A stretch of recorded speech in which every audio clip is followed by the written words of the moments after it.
بسم اللہ الرحمن الرحیم۔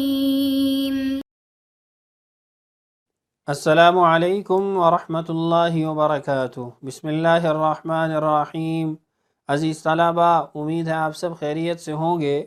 جیسا کہ آپ کو معلوم ہے کہ ہم فعل مضارع سے متعلق مباحث پڑھ رہے تھے، اسی سلسلے کو بڑھاتے ہوئے آج کے سبق کے اندر ہم ان کلمات کے بارے میں پڑھیں گے جن کلمات کی وجہ سے فعل مضارع کے آخر کے اندر ساکن آتا ہے، یعنی جزم آتی ہے۔ ایسے عوامل جو فعل مضارع کے آخر میں جزم اور سکون دیتے ہیں، ان میں سب سے پہلا عامل جو آج کے سبق میں ہم پڑھیں گے وہ لم ہے۔ ہمارے سبق کا عنوان بیان لم و اخواتها، لم کا بیان اور اس کی اخوات کا، یعنی اس سے ملتے جلتے اعمال کرنے والے کلمات کا بیان۔ عبارت پڑھ لیتے ہیں۔ ہی تدخل علی المضارع فتجزم خمس صیاغ، حرف لم فعل مضارع پر داخل ہوتا ہے اور یہ 5 صیغوں کے آخر میں جزم دیتا ہے، یعنی سکون دیتا ہے۔ وہ 5 صیغے کون سے ہیں؟ یفعل، تفعل، تفعل، افعل، نفعل۔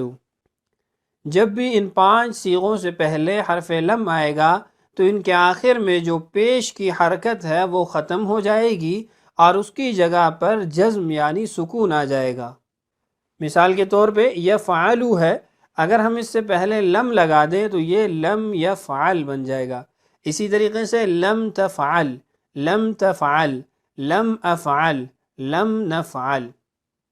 آگے دیکھیے، وَتُسْقِطُ النُّونَ الْإِعْرَابِيَّةَ مِنْ 7 صِيَاغٍ، اور نون اعرابی کو 7 صیغوں کے آخر سے گرا دیتا ہے، یعنی جن 7 صیغوں کے آخر میں نون اعرابی ہوتا ہے وہ بھی ساقط ہو جاتا ہے۔ وہ 7 صیغے کون سے ہیں؟ یفعلان، تفعلان، تفعلان، تفعلان، یفعلون، تفعلون، تفعلین۔ ان 7 صیغوں کے آخر سے نون گر جائے گا۔ مثال کے طور پہ یفعلانی سے پہلے اگر لم آ جائے تو یہ لم یفعلا ہو جائے گا۔ اسی طریقے سے لم تفعلا، لم تفعلو، لم تفعلی، تو آخر میں آنے والا نون وہ ساقط ہو جائے گا۔ فعل مضارع کے 2 صیغے ایسے ہیں جن کے بارے میں ہم نے پڑھا تھا کہ ان کے اوپر کوئی عامل کسی قسم کا عمل نہیں کرتا، تو ان کے بارے میں دیکھیے، وَلَا تَعْمَلُ شَيْئًا فِي يَفْعَلْنَ وَتَفْعَلْنَ، اور یفعلن، تفعلن کے اندر کسی قسم کا کوئی عمل نہیں کرے گا۔ یہاں تک تو بیان تھا کہ لم اور اس کی اخوات یہ جب فعل مضارع پہ داخل ہوتے ہیں تو لفظی طور پر کیا اثر کرتے ہیں۔ اس کے بعد دیکھیے، وَتَجْعَلُ الْمُضَارِعَ الْمُثْبِتَ فِي مَعْنَى الْمَاضِي الْمَنْفِيِّ، اور مضارع مثبت کو ماضی منفی کے اندر منتقل کر دیتا ہے، یعنی حرف لم کا پہلا معنوی عمل یہ ہے کہ وہ فعل مثبت کو فعل منفی بنا دیتا ہے، اور دوسرا معنوی عمل یہ ہے کہ وہ اس صیغہ مضارع کو معنن ماضی میں منتقل کر دیتا ہے۔ تو گویا 2 اثر ظاہر ہوتے ہیں معنوی طور پہ۔ پہلا اثر کہ مثبت کو منفی بنا دیتا ہے، اور دوسرا اثر صیغہ مضارع کے اندر ماضی کا معنی پیدا کر دیتا ہے۔ تو یہ 2 عمل معنوی طور پر کرتا ہے۔ مثال دیکھیے، لم اکتب، اب صیغہ اکتب مضارع کا ہے، لیکن جب حرف لم داخل ہوا تو لم اکتب اب یہ مضارع کا صیغہ معنن نہیں رہا بلکہ ماضی کا بن گیا ہے۔ اور دوسرا یہ کہ حرف لم کی وجہ سے اس فعل کے اندر نفی پائی جائے گی۔ تو اس کا ترجمہ آگے لکھا ہوا ہے، معناہ ما کتبت فیما مضی، اس کا مطلب یہ ہے کہ میں نے گزشتہ زمانے میں یہ کام نہیں کیا، یعنی گزرے ہوئے وقت میں نے یہ کام نہیں کیا۔ تو 2 معنی ہمیں حاصل ہوئے، ماضی کا اور منفی کا۔ تو خلاصہ کلام یہ ہے کہ حرف لم جب فعل مضارع پہ داخل ہوتا ہے تو یہ 3 عمل کرتا ہے۔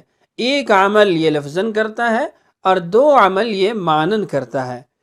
لفظاً عمل یہ کرتا ہے کہ یہ صیغہ کے آخر کو ساکن کر دیتا ہے، اور جب صیغہ کے آخر کو ساکن کرتا ہے تو جو 7 صیغے نون اعرابی والے ہیں وہ نون اعرابی اس کی وجہ سے ساقط ہو جاتا ہے، گر جاتا ہے۔ اس کی تفصیلات ہم پہلے پڑھ چکے ہیں۔ اور جو 2 صیغے مبنی ہیں ان کے اندر لفظاً کوئی عمل نہیں ہوتا، اور 2 عمل اس کے معنوی طور پر ہوتے ہیں۔ وہ 2 عمل کون سے ہیں؟ پہلا عمل یہ ہے کہ مثبت کو منفی بنا دیتا ہے، اور دوسرا عمل یہ ہے کہ اس کے اندر قلب یعنی پلٹانا پایا جاتا ہے کہ یہ مضارع کے معنی کو ماضی میں پلٹا دیتا ہے، منتقل کر دیتا ہے۔ تو یہ تھا خلاصہ حرف لم کے بیان کا۔ اس کو نفی جہد بلم بھی کہا جاتا ہے۔ آگے اس کی گردان دیکھیے، نفی الجحد بلم فی الفعل المضارع المعروف، نفی جہد بلم فعل مضارع معروف کی گردان۔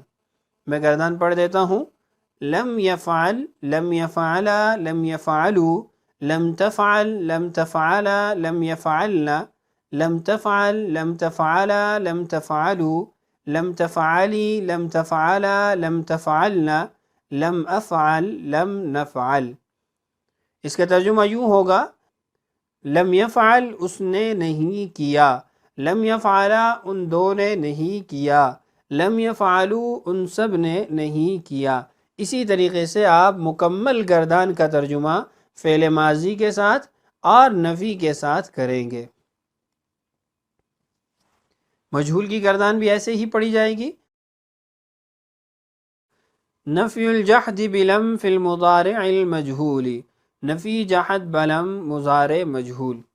مکمل گردان پڑھ دیتا ہوں، لم یفعل، لم یفعلا، لم یفعلوا، لم تفعل، لم تفعلا، لم یفعلنا، لم تفعل، لم تفعلا، لم تفعلوا، لم تفعلی، لم تفعلا، لم تفعلنا، لم افعل، لم نفعل۔ ترجمہ اس کا بھی اسی طریقے سے کیا جائے گا، لم یفعل نہیں کیا گیا اس کو، لم یفعلا نہیں کیا گیا ان 2 کو، لم یفعلوا نہیں کیا گیا ان سب کو۔ اسی نہج پہ ہم اس مکمل گردان کا ترجمہ کریں گے۔ تو آج کے سبق کے اندر ہم نے حرف لم کا لفظی اور معنوی طور پر عمل کیا ہے اس کو جانا ہے، اور اس کے ساتھ ہی ہم نے اس کی مضارع معروف اور مضارع مجہول کی گردان بھی پڑھی ہے۔ تو یہ تھا آج کا ہمارا سبق۔